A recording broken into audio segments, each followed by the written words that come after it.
মজা করে কোথায় না না না ন্যাশনাল হাইওয়ে বাল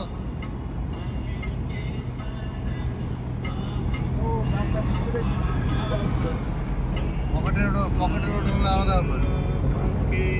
ন্যাশনাল না ঠিকই না চা বিস্কুট খাই তো মনে হয় একদম এনার্জি পাই গেছে বেশি আমরা তো ভাত মারলাম আমাদের এনার্জি লেভেলটা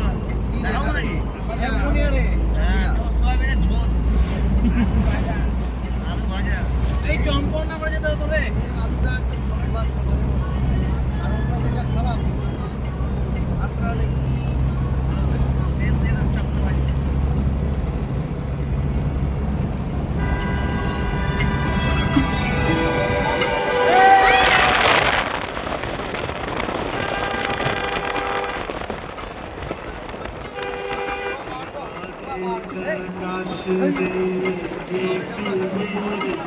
Hey!